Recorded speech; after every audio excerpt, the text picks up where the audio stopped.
So tell us what you do here, Will.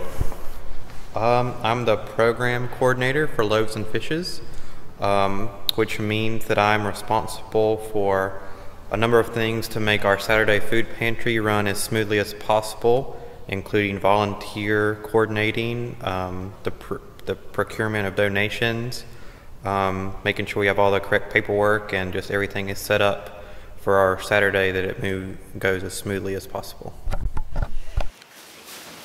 We have a really strong group of volunteers here at Loaves and Fishes. If it wasn't for them, we couldn't get anything done. They know when to show up, and I hardly have to tell them anything because they know exactly what to do. They probably know more than I do.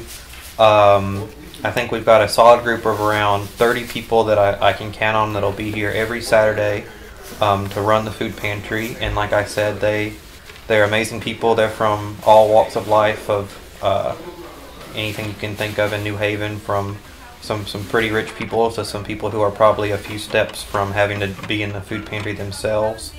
And also on Fridays we get our big food donation shipment, which is anything from 2,000 pounds is our lightest load we usually get, and then 9,000 pounds is on the high end. And luckily we get about 5 or 6 people that come help us out then. So if it wasn't for that, it would be kind of an impossible task. But luckily we've got some people who just out of the gladness of their heart and just because they want to help will come help us on those Fridays, and it makes things a lot smoother and a lot easier.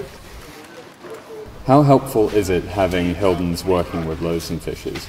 It's absolutely wonderful. In fact, these past 2 years, I think they've really kind of brought us to the next level. For a while, we've been just kind of getting by. So the basic thing was to get the food out and to get people fed on Saturday, which is obviously very important. But there's more to it than just that. There's taking this level of advocacy, of volunteer recruitment, and volunteer management. And it's really kind of things we need in order to do the next level. And it was pivotal, I think, at this particular time, providential, if we will, that they came on at this particular time when a lot of the stimulus package from the economy has gone down and our numbers have continued to rise. So in a sense, I don't know what we would be doing without St. Hilden's House. What do you think you've learnt most from working here? I think the one thing that I'll take away is you just kind of have to meet people where they're at, and sometimes that means they're going to be in a bad mood because they're hungry, and sometimes that means they're going to be in a very gracious mood because you're helping them, and sometimes they're going to be looking at you because you look like you're in charge.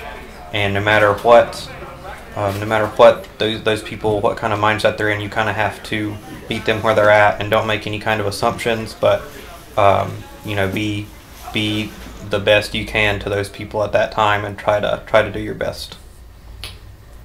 I think church should be about feeding people, whether you're feeding people spiritually or physically or whatnot too, and meeting people where they are at. So the experiences that I think that Hildens are gaining through this is absolutely crucial. And I'm excited to see how they will take these experiences and use them in the future in the Episcopal Church as leaders. Would you be able to sum up Will in 3 words?